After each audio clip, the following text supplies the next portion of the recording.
الرحمن الرحیم قل للذین کفروا ستغلبون وتحشرون الی جہنم وبئس المہاد قد کان لکم آیۃ فی فئتین التقطا فئۃ تقاتل فی سبیل اللہ وأخرى كافرة يرونهم مثليهم رأي العين والله يؤيد بنصره من يشاء إن في ذلك لعبرة لأولي الأبصار زين للناس حب الشهوات من النساء والبنين والقناطير المقنطرة من الذهب والفضة والخيل المسومة والأنعام والحرث ذالک متاع الحیات الدنیا واللہ عندہ حسن المآب قل انبئکم بخیر من ذالکم للذین اتقوا عند ربہم جنات تجری من تحتها الانہار خالدین فیہا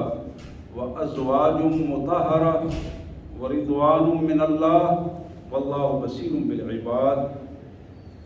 آمنت باللہ صدق اللہ العظیم اللہم صلی علی سیدنا و مولانا محمد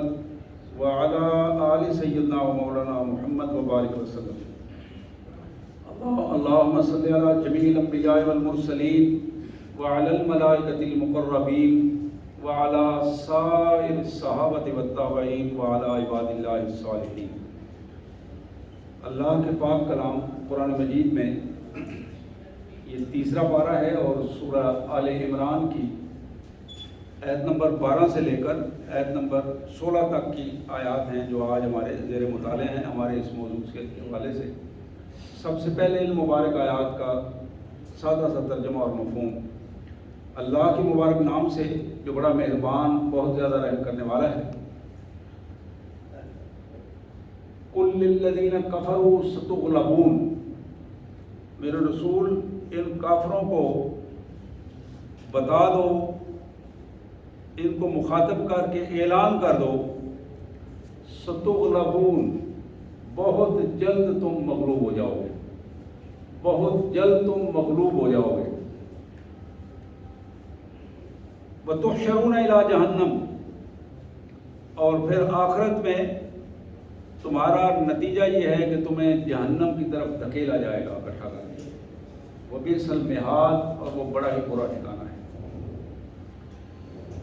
قد کان لکم آیۃ فی فئتین التقطا، دو بڑے گروہ جو لڑائی کے لیے آمنے سامنے تھے، ان کے اس جمع ہونے میں، لڑائی کرنے میں تمہارے لیے بڑی نشانیاں ہیں۔ فئۃ تقاتل فی سبیل اللہ، ایک گروہ ان میں ایسا تھا جو خالصتاً اپنی اللہ کی رضا کے لیے لڑ رہا تھا۔ فی سبیل اللہ، فئۃ تقاتل فی سبیل اللہ، ایسا گروہ، ایسی جماعت، ایسا لشکر جو خالصتاً اللہ کے لیے میدان جہاد میں، میدان قتال میں نکلا تھا۔ وأخرى کافرہ، اور دوسرا گروہ، دوسرا لشکر کافروں کا تھا، ایسا لشکر تھا جو نہ اللہ کو مانتے تھے، نہ اللہ کے رسول کو، اور نہ آخرت کو۔ کافرہ، یرونہم مثلیہم رأی العین، یرونہم مثلیہم رأی العین، کافر مسلمانوں کو اپنے سے دگنا دکھائی دے رہے تھے۔ کافر مسلمانوں، یرونہم، وہ دیکھ رہے تھے ان کو، مثلیہم، اپنے سے دگنا، رأی العین، اپنی آنکھوں سے دیکھ رہے تھے، انہیں نظر آ رہا تھا کہ یہ آنے والی فوج جو ہے ہم سے دگنی ہے۔ واللہ یؤید بنصرہ من یشاء، یہ تو اللہ کی مرضی ہے کہ وہ اپنے فیصلے کے مطابق جس کی چاہتا ہے اس کی مدد بھی کرتا ہے، تائید بھی کرتا ہے، اور اس کے لیے موافق حالات بھی پیدا کر دیتا ہے۔ ان فی ذلک لعبرۃ لأولی الابصار، جنہیں اللہ نے صاف دماغ اور سوچنے سمجھنے کے لیے دل و دماغ دیا ہے اور دیکھنے کے لیے آنکھیں دی ہیں، وہ ان معاملات کو بہت جلد سمجھ جاتے ہیں۔ وہ اپنے اللہ کی اس مدد کو محسوس بھی کرتے ہیں اور اپنی زندگی میں اس کو عملی طور پر دیکھ لیتے ہیں۔ یہ ایک پہلو تھا جس کو قرآن نے ہمارے سامنے رکھا، اس کے بارے میں انشاءاللہ بات ہوگی۔ اب اس پہلو میں ان دونوں لشکروں کا جو تجزیہ قرآن کر رہا ہے اس پہ بھی ذرا دیکھیے۔ زُيِّنَ لِلنَّاسِ حُبُّ الشَّهَوَاتِ مِنَ النِّسَاءِ وَالْبَنِينَ وَالْقَنَاطِيرِ الْمُقَنطَرَةِ مِنَ الذَّهَبِ وَالْفِضَّةِ، اس دنیا کے سامان میں ہم نے لوگوں کے لیے پرکشش بنا دیے ہیں، عورتوں کی خوبصورتی اور عورتوں کی طرف میلان، مردوں اور عورتوں کا آپس میں میلان جو ہے، ایک دوسرے کی طرف پرکشش ہونا، ایک دوسرے کو اچھا لگنا اور ایک دوسرے کے قریب ہونا۔ والبنین، اور پھر اولاد کے لیے اللہ تعالیٰ نے بڑی کشش بنا دی ہے، والدین اور اولاد کے درمیان بڑی کشش بنا دی ہے۔ والقناطیر المقنطرہ من الذهب والفضہ، اور پھر یہ مال و دولت، سونے اور چاندی کے ڈھیر اکٹھے کرنے اور پھر ان پہ فخر کرنا، اس میں بڑی کشش بنا دی ہے۔ والخیل المسومہ، اور نشان زدہ گھوڑے، وقت کے لحاظ سے بہترین ٹرانسپورٹ۔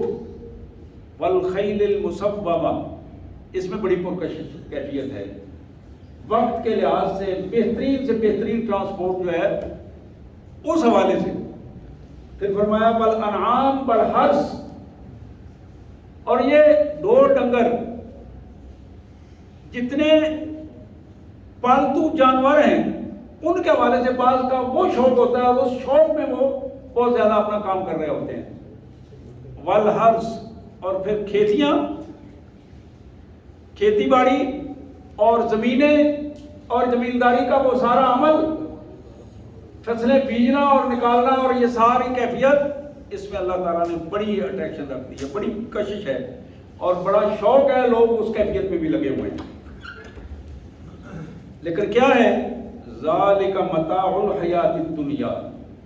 ذالک متاع الحیات الدنیا، یہ دنیا کی زندگی کے سامان ہے، یہ دنیا میں ہے اور دنیا میں ہی رہ جانا ہے۔ جتنی چیزیں گنوائی ہیں، یہ خواتین، یہ اولادیں، یہ سونے چاندی کے ڈھیر اور یہ ٹرانسپورٹ، یہ گاڑیاں اور یہ زمیندارہ اور یہ کھیتیاں اور یہ جانور اور یہ منڈیاں، ذالک متاع الحیات الدنیا، یہ دنیا کا سامان ہے، نہ پیچھے سے لے کے آئے تھے نہ آگے لے کے جانا ہے، یہ اسی وقت کے لیے اور اسی جگہ پہ رہ جائے گا۔ واللہ عندہ حسن المآب، غور کرنے والوں غور کر لو، اللہ کے پاس ان جو چیزیں اللہ نے گنوائی ہیں، ان سب سے بہترین ٹھکانہ اور بہترین چیزیں اس کے لیے کوشش کرو جو ہمیشہ ہمیشہ کے لیے اللہ کے پاس ہے۔ واللہ عندہ حسن المآب، حسن المآب۔ اب ایک کیفیت یہ بیان کی، اب اس سے آگے پھر قرآن کہتا ہے قل اونبئکم بخیر من ذالکم، میرے رسول صلی اللہ علیہ وسلم بتاؤ نا، یہ جو جتنی چیزیں ہم نے گنوائی ہیں، کیا میں اس سے اور زیادہ اچھی چیزیں نہ تمہیں بتاؤں؟ ایک آدمی کو ایک چیز نظر آتی ہے، وہ خرید رہا ہے، اس کو بتا کہ اس قیمت میں تمہیں اور اچھی چیز نہ لے کے دے، بعض اوقات اس میں بہت زیادہ اٹریکشن ہوتی ہے، تو قرآن کہتا ہے قل اونبئکم بخیر من ذالکم، کیا خیال ہے تمہارا، کیا اس سے اچھی چیز نہ بتائیں تمہیں جو زیادہ فائدہ مند ہو، زیادہ سہولت والی ہو اور زیادہ تمہاری کشش کا باعث بنے؟ للذین اتقوا عند ربہم، لیکن یہ ملے گی صرف ان کے رب کی طرف سے ان کو جو متقی ہوں گے، تقوی والے لوگ۔ للذین اتقوا عند ربہم، تقوی والے لوگوں کو ملے گی، عام آدمی کو نہیں مل سکے گی۔ یہ دنیا میں جو چیزیں ملی ہیں ان سے بہت بہتر ہر چیز، بلکہ اس سے بھی بہت زیادہ، بخیر من ذالکم، وہ کیا ہے؟ جنات تجری من تحت الانہار خالدین فیہا، ایسے گھر جو کئی منزلہ ہوں گے اور باغات میں گھرے ہوں گے اور فارم ہاؤسز کی طرف پر بڑے بڑے گھر، جتنا بڑا گھر چاہو گے اتنا بڑا گھر ملے گا، اور ان کے ارد گرد نہریں چل رہی ہوں گی ان کے نیچے، اور اس کے اوپر وہ بالائی سطح پر یہ سارا سلسلہ خالدین فیہا،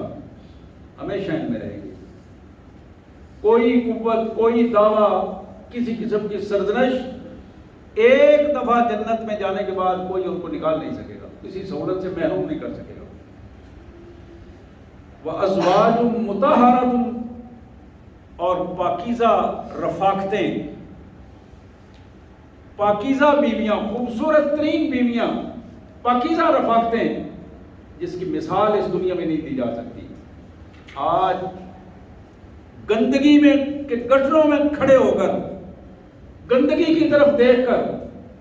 اپنے ایمان اور اپنی قوت اور اپنے وسائل کو ضائع کرنے والوں، وَأَزْوَاجٌ مُطَہَّرَةٌ، آؤ ہم تمہیں بتائیں کہ تم تو اس دنیا میں اس ضلالتوں میں پڑے ہوئے ہو، بدکاریوں میں پڑے ہوئے ہو، تمہارے لیے ہم نے پاکیزہ خوبصورت ترین تمہاری رفاقتیں تیار کر رکھی ہیں۔ وَرِضْوَانٌ مِّنَ اللَّهِ، اور سب سے بڑی چیز، سب سے بڑا انعام یہ ہوگا کہ تمہارا رب تم سے خوش ہوگا، اللہ خوش ہوگا۔ واللہ بصیر بالعباد، اور اللہ تو اپنے بندوں کی ہر حرکت کو پوری طرح دیکھ رہا ہے، نوٹ کر رہا ہے۔ سبحان اللہ وبحمدہ، سبحان اللہ العظیم وبحمدہ، نستغفر اللہ۔ یہ آیات تھی سورہ آل عمران کی تیسرے بارے میں،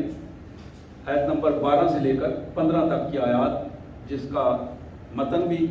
اور اس کا سادہ سا مفہوم بھی میں نے اپنے انداز میں آپ کے سامنے رکھا۔ آج آپ کے علم میں ہے کہ 14 اگست ہے،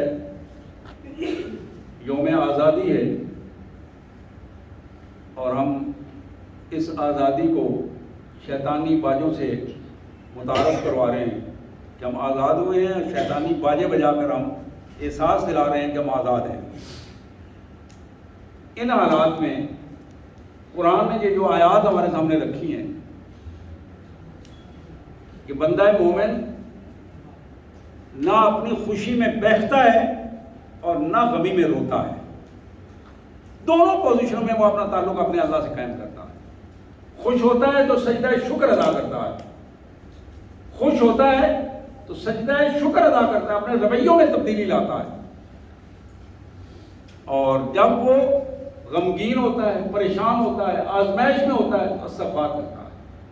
اپنے گناہوں کو اللہ کے حضور پیش کر کے اس کی معافی مانگتا ہے۔ تو یہ ایک معاشرہ ہے جو اللہ نے ہمیں ملک دیا ہے، یہ معاشرہ ہے، انسانی معاشرہ ہے۔ انسان اپنی فطرت کے اعتبار سے مدنی الطبع ہے، معاشرے کے اندر رہنے والا ہے، انسان انسانوں کے اندر رہنے والا ہے۔ اس معاشرے میں رہ کر جتنا زیادہ اپنے معاشرے کو مضبوط بنائیں گے اتنا زیادہ معاشرہ مضبوط ہوگا، تعلق مضبوط ہوگا۔ جتنا زیادہ انسان خود غرضی کے معاشرے میں رہے گا، خود غرضی کے معاشرے میں اپنے آپ کو پروجیکٹ کرے گا، اپنے آپ کو زیادہ سے زیادہ سیو کرنے کی کوشش کرے گا، اپنا مال اکٹھا کرنے کی کوشش کرے گا، اپنا گھر، اپنی اولادیں، اپنے بیوی بچے، اپنائیت جس لفظ کو کہتے ہیں، اپنے آپ کو پروجیکٹ کرنا اور اپنے آپ کو پیش کرنا۔ اللہ کے رسول صلی اللہ علیہ وسلم نے اور قرآن نے بتایا کہ مومن دوسروں کے لیے جیتا ہے اور اللہ اس کی حفاظت کر کے اس کو دوسروں کے لیے بینیفیشل بنا دیتا ہے، اور اس کے سارے معاملات اللہ تعالیٰ خود حل فرما دیتے ہیں۔ مسلم شریف کی یہ حدیث جو جناب ابو ہریرہ رضی اللہ تعالیٰ عنہ کی یہ روایت، المسلم اخو المسلم، مسلمان مسلمان کا بھائی ہے، مسلمان مسلمان کا بھائی ہے۔ رشتے میں جو بھائی ہے، خونی طور پر رشتے میں جو بھائی ہے، وہ خونی بھائی اگر نظریہ اس کا الگ ہے تو پھر وہ خونی بھائی نہیں ہے، پھر وہ خونی بھائی نہیں ہے، اس کا رشتے کا کوئی تعلق استوار نہیں ہو سکتا بندہ مومن کے ساتھ۔ بندہ مومن کا تعلق نظریاتی تعلق ہے، اور یہی سب سے خوبصورت اور مضبوط تعلق ہے۔ بڑی معروف بات ہے، سیاستہ کی حدیث میں موجود ہے، تاریخ میں موجود ہے اسی غزوہ بدر کے بعد مسجد نبوی میں قیدیوں کو باندھا ہوا تھا، اور ایک انصاری صحابی قیدیوں کی رسیوں کو کھول کر انہیں ٹائٹ کر رہے تھے۔ رات گزری تھی، رسیاں ڈھیلی ہو جاتی۔ ایک نوجوان مسجد نبوی کے دروازے سے اندر آیا، خوبصورت نوجوان، اچھے قد قامت والا، مسلمانوں کا قائد۔ اس نے جب دیکھا کہ جس بندے کی جو رسیاں ٹائٹ کر رہا ہے، اس کو وہ مخاطب کر کے نام لے کر کہتا ہے، بھائی اس کی رسی زیادہ ٹائٹ کرنا، ذرا اچھے طریقے سے اس کو باندھنا۔ اور ساتھ بتایا کہ اس کی ماں بڑی امیر ہے، پیسے اس کے پاس کافی ہیں، سونا چاندی کافی ہے، اس کو چھڑانے کے لیے وہ مسلمانوں کو بہت سارا فدیہ دے سکتی ہے، تو اس کو ذرا مضبوطی سے باندھنا۔ اب وہ قیدی جب بات سنتا ہے تو اس کی چیخ نکل جاتی ہے، چیخ نکل جاتی ہے، اور اس کی طرف دیکھ کر کہتا ہے کہ مصعب، میرے ماں جائے، مجھے تم سے یہ توقع نہیں تھی کہ میرا بھائی اس کو یہ کہے گا کہ اس کی رسی ٹائٹ کرو۔ تو مصعب کہنے لگے، اللہ گواہ ہے، خدا کی قسم، تم میرے بھائی نہیں ہو، یہ میرا بھائی ہے جو رسیاں ٹائٹ کر رہا ہے۔ اس کا اور میرا نظریہ ملتا ہے، تمہارا اور میرا خون ملتا ہے، لیکن اس خون کو تم نے گندا کر دیا ہے، اس لیے تمہارے اور میرے اس خون میں کوئی قربت نہیں رہی۔ آج جو تعلق نظریے کا ہے وہ سب سے بڑا تعلق ہے۔ اس کیفیت کو اللہ کے رسول نے فرمایا، المسلم اخو المسلم، مسلمان مسلمان کا بھائی ہے، لا یظلمہ ولا یخذلہ ولا یحقرہ، مسلمان کسی دوسرے مسلمان بھائی پر ظلم نہیں کرتا۔ آج ہمارا معاشرہ ظلم سے بھرا پڑا ہے،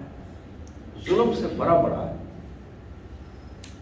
جن کو اللہ نے ذمہ دار بنایا ہے، سب سے بڑے ظالم وہ بن کے سامنے آ رہے ہیں۔ جس سطح کا کوئی ذمہ دار ہے، اتنی ہی اپنی سطح سے بڑھ کر وہ ظلم کر رہا ہے۔ لا یظلمہ، مسلمان مسلمان پر ظلم نہیں کرتا۔ اگر وہ ظلم کرتا ہے تو پھر وہ مسلمان نہیں ہے۔ یہ پہلو بڑا اہم پہلو ہے۔ پھر فرمایا بلا یخذلہ، اپنے مسلمان بھائی کو ذلت اور رسوائی کی کیفیت میں نہیں جانے دیتا، ذلیل نہیں کرتا، اس کی بےزتی نہیں کرتا، اس کی عزت پر حرف نہیں آنے دیتا۔ ولا یخذلہ، تیسری فرمائی ولا یحقرہ، ایک مسلمان اپنے دوسرے مسلمان بھائی کو حقیر نہیں سمجھتا، اپنے سے کمتر نہیں سمجھتا۔ اب یہ تین چیزیں حضور نے فرمائی صلی اللہ علیہ وسلم، بلکہ چار۔ پہلی چیز، مسلمان مسلمان کا بھائی ہے۔ دوسری چیز، مسلمان بھائی اپنے مسلمان بہن بھائی پر ظلم نہیں کرتا۔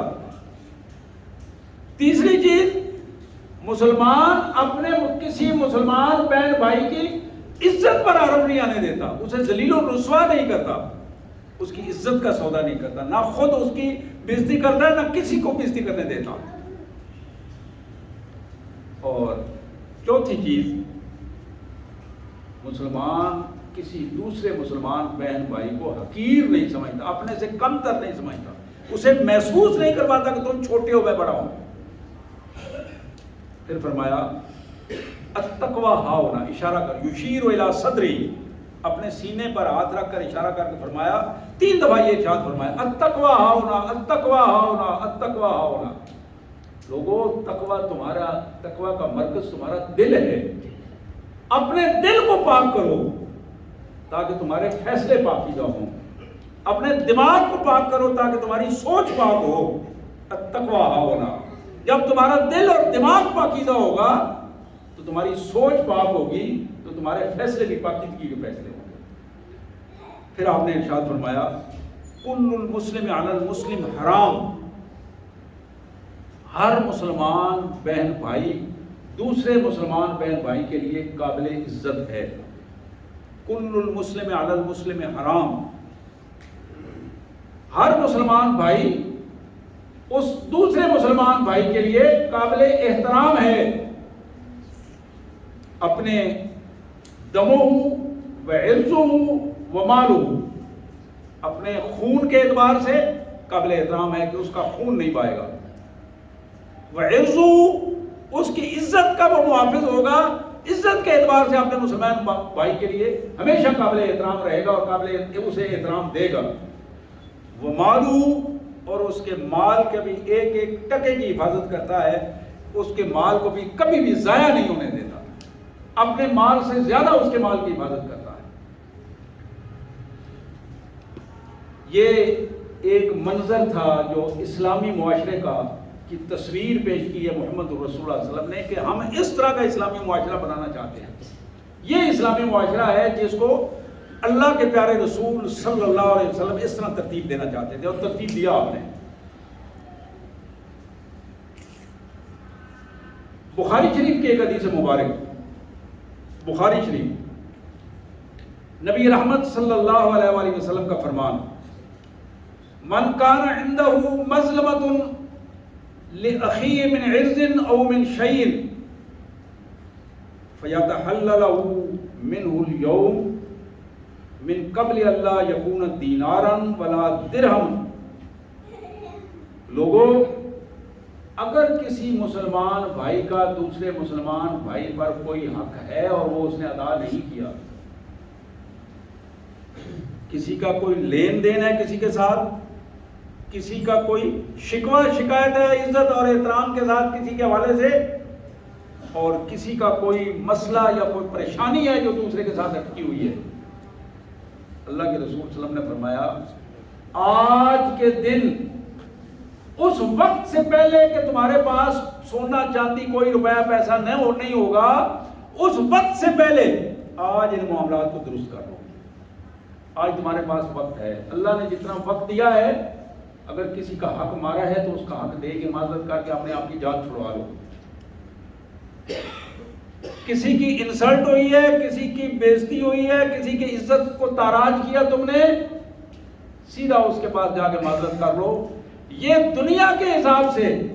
شیطان نے بہت بڑا بت ہماری شخصیت کا بنایا ہوا ہے۔ ہم معذرت کرتے ہو کہ میں معافی مانگا، میں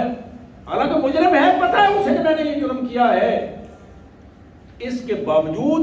وہ اپنے کسی بہن بھائی سے معذرت کرنے کے لیے تیار نہیں۔ اللہ کے رسول صلی اللہ علیہ وسلم نے فرمایا کہ آج تمہارے پاس بہت ساری چیزیں موجود ہیں، تمہیں یہ دنیا کے باغ و بہار نظر آتے ہیں، لیکن کل جب تم کفن میں پڑے ہوئے ہو گئے تمہارے پاس کچھ نہیں ہوگا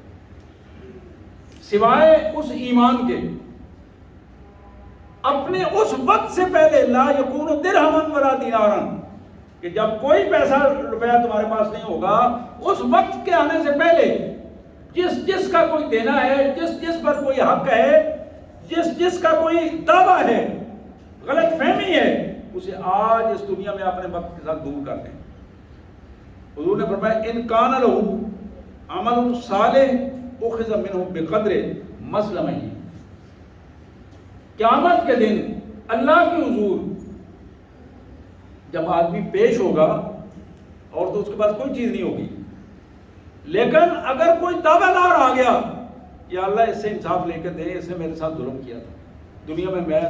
بہت کوشش کی، عدالتوں میں پھرا، لوگوں کو کہا، پنچایتوں میں بات کی، لیکن کسی نے میری نہیں سنی۔ آج میں پریشان ہو کر آپ کے حضور آیا ہوں، آج تو سچی عدالت میں کھڑا ہوں، میرا حق لے کے دیں۔ اللہ کے رسول صلی اللہ علیہ وسلم نے فرمایا کہ اخذ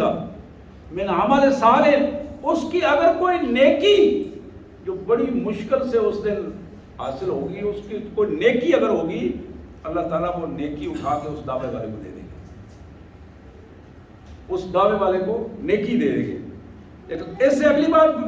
وَإِلَّمْ تَكُنْ حَسَنَاتِهِ، اگر اس کی کوئی نیکی موجود نہیں ہے، تو کوئی نیکی ہونا بھی تو بڑی بات ہے، نیکی کا قبول ہونا، محفوظ ہونا، اور پھر ریکارڈ اللہ کے سامنے جب پیش ہو تو اس میں نیکیاں ہونا، یہ بہت بڑی بات ہے، بہت بڑی بات ہے کہ نیکیوں کا محفوظ لے کر وہاں جانا۔ اگر نیکیاں ہوں گی تو وہ کٹ جائیں گی، اور اگر وَإِلَّمْ تَكُنْ حَسَنَاتِهِ، اگر نیکیاں نہیں ہیں، اُخِذَ مِنْ سَيِّئَاتِ صَاحِبِهِ عُمِلَ عَلَيْهِ، تو پھر جس کا دعویٰ ہے اس بندے کی غلطیوں کو لے کر، اس کے گناہوں کو لے کر اس کے کھاتے میں ڈال دیا جائے گا، وَتُرِیَ فِی النَّارِ، اور اسے آگ میں جھونک دیا جائے گا، آگ میں جھونک دیا جائے گا۔ یہ بہت بڑا پہلو ہے آج کے اس دنیا میں، آج کے اس ماحول میں، کہ اللہ نے ہمیں وقت دیا ہے۔ میں خصوصاً اپنی بہنوں کو بھی یہ توجہ دلاؤں گا، زبانیں ہماری نہیں رکتی، ہاتھ نہیں رکتے۔ اگر کہیں نادانی میں کوئی مالی گڑبڑ ہو گئی ہے، چوری چکاری ہو گئی ہے، کر لیتا ہے انسان، یہ چھوٹے موٹے معاملات ہوتے رہتے ہیں، بچپن میں ہو گئی ہے، اسے بھولے نہیں۔ خوشی سے جا کر کہ میری جان چھوٹ گئی ہے، خوشی سے جا کر متعلقہ آدمی کو معذرت کر لیں، اکیلے میں معذرت کر لیں، بھائی معاف کر دے، فلاں وقت میں یہ ہو گیا تھا۔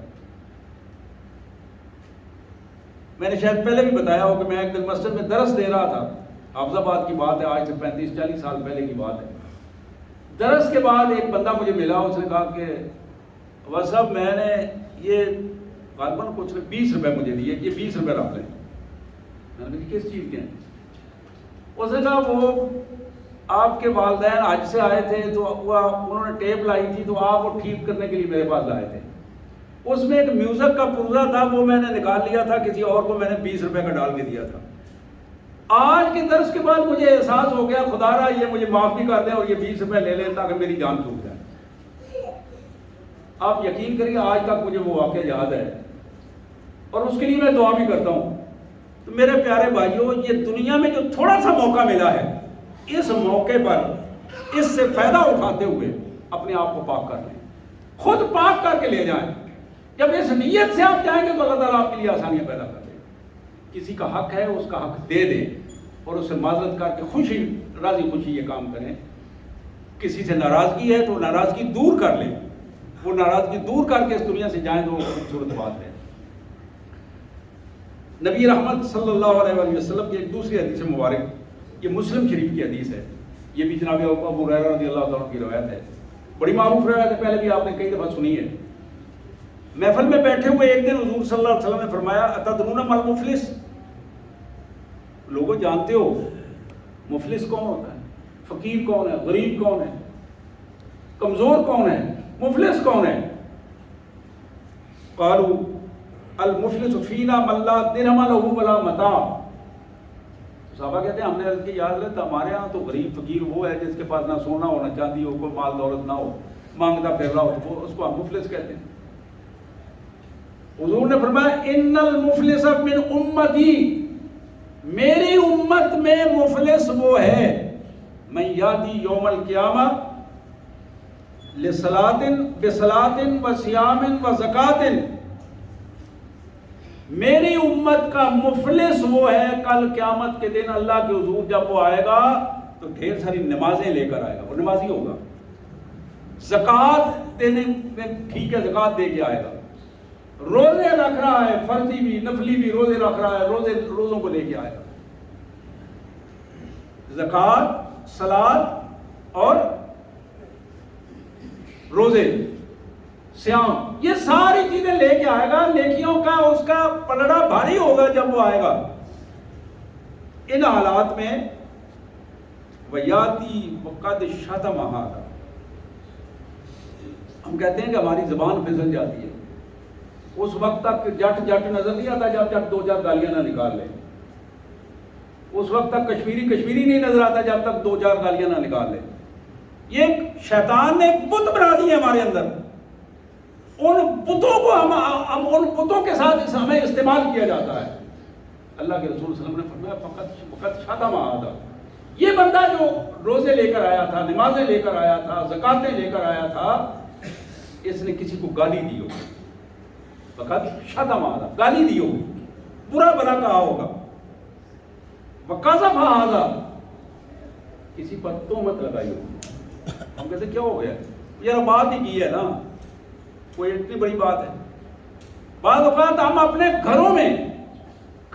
تہمتیں لگا دیتے ہیں ایک دوسرے کے اوپر، گھر 4 دیواری کے اندر،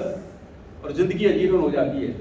خواتین کی زندگی اجیرن ہو جاتی ہے بعض اوقات، باہر میں، محلے داری میں، گلیوں میں، برادریوں میں یہ کام ہوتا ہے۔ جھوٹی تہمت لگا کر ذہن میں یہ ہوتا ہے کہ اس سے کوئی مفاد پرستی کی کیفیت بن جائے گی، کوئی نہ کوئی میرا مسئلہ حل ہو جائے گا، لیکن وہ مسئلے بھی حل نہیں ہوتے اور ذلت و رسوائی الگ سے مقدر میں بن جاتی ہے۔ وَقَذَفَ هَذَا، اس نے کسی پر جھوٹی تہمت لگائی ہوگی، وَأَكَلَ مَالَ هَذَا، کسی کا مال کھایا ہوگا چکر دے کر، اور وہ چکر میرے سے زیادہ آپ لوگ سمجھتے ہیں کہ کس طرح کس کو کیا چکر دے کر کیسے کیسے مال کھائے جاتے ہیں۔ یہ ہمارے معاشرے کا ایک عام روٹین ہے، اور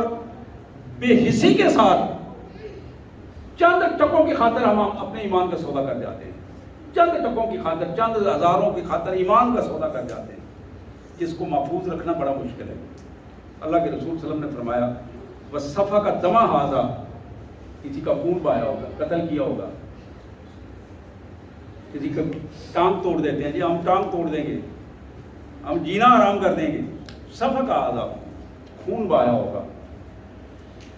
اللہ اکبر استغفر اللہ، وضرب ہذا، کسی کو مارا ہوگا،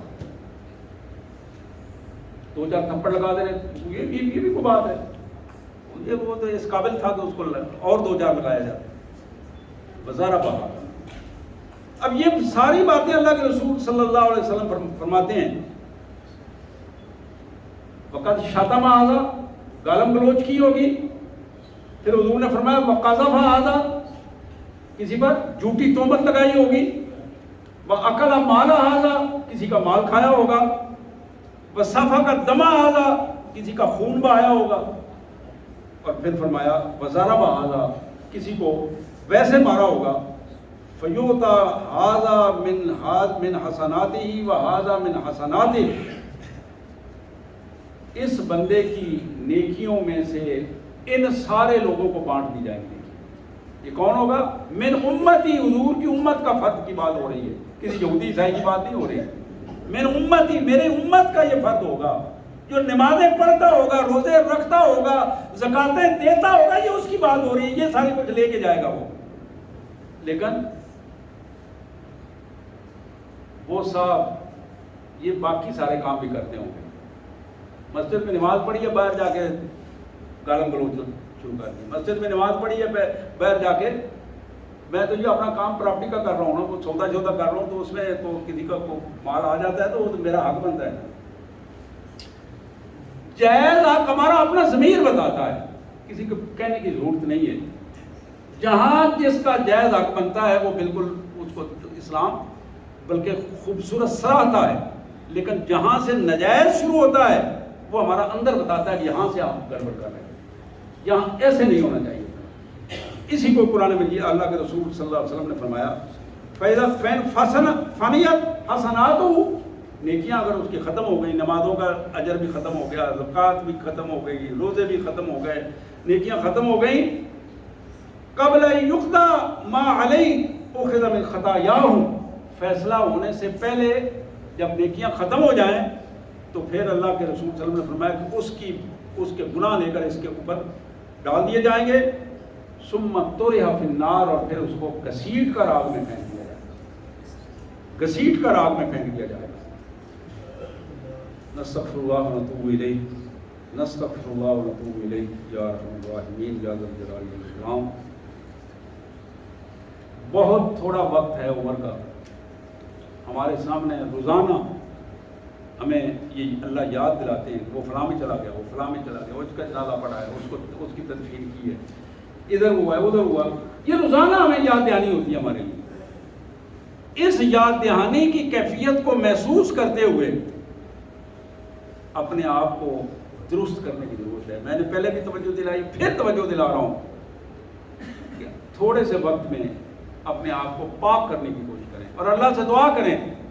یا اللہ جس کسی کا حق میرے اوپر ہے مجھے توفیق دے، میری مدد کر تاکہ میں اپنے آپ کو پاک صاف کر کے لے کے جا سکوں۔ موجم طبرانی کی ایک حدیث حضرت ابو امامہ رضی اللہ تعالیٰ عنہ کے حوالے سے حضور نے فرمایا صنفان من امتی لن تنالها شفاعتی، میری امت کے دو قسم کے بندے ایسے ہیں کہ ان کی میں شفاعت نہیں کروں گا۔ ہوگی میری امت، من امتی میری امت کے لوگ ہوں گے،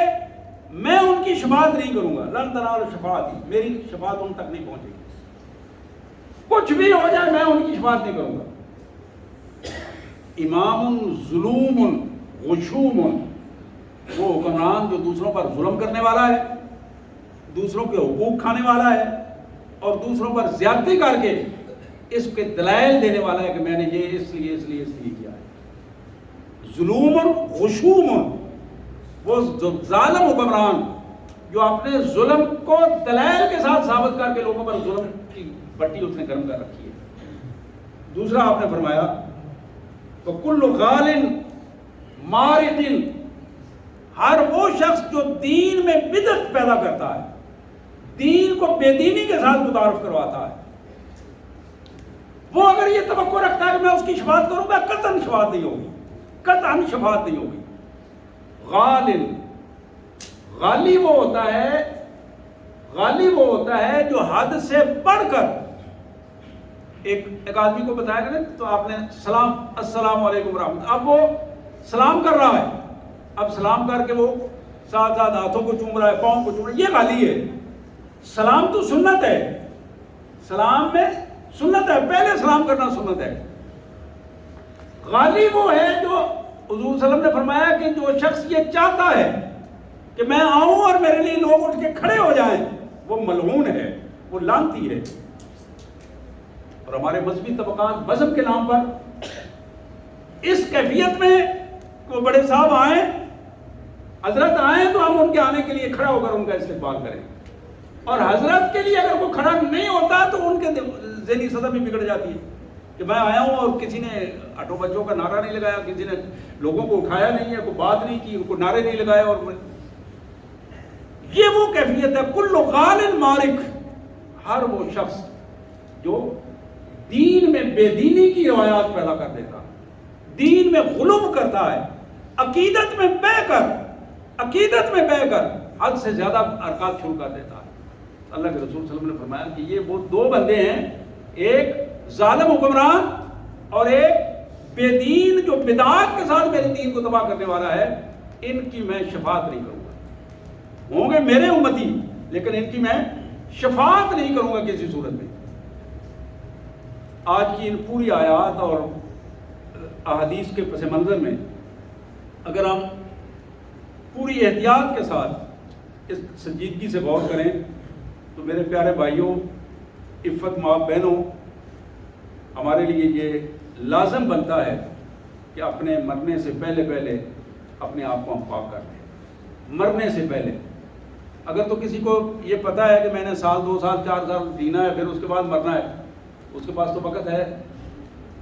لیکن اگر کسی کو یہ بھی نہیں پتا کہ میں اس ممبر سے اٹھ بھی سکوں گا کہ نہیں اٹھ سکوں گا، مسجد سے باہر بھی جا سکوں گا کہ نہیں جا سکوں گا، تو پھر اگر اسی لمحے اپنے اللہ کے حضور اس کو وعدہ کرنا چاہیے کہ یا اللہ مجھے پاک کر دے، یا اللہ مجھے توفیق دے کہ جس کا کوئی حق میرے اوپر بنتا ہے میں وہ حق ادا کر کے اپنے آپ کو پاک کر دوں۔ وآخر دعوانا الحمدللہ رب العالمین۔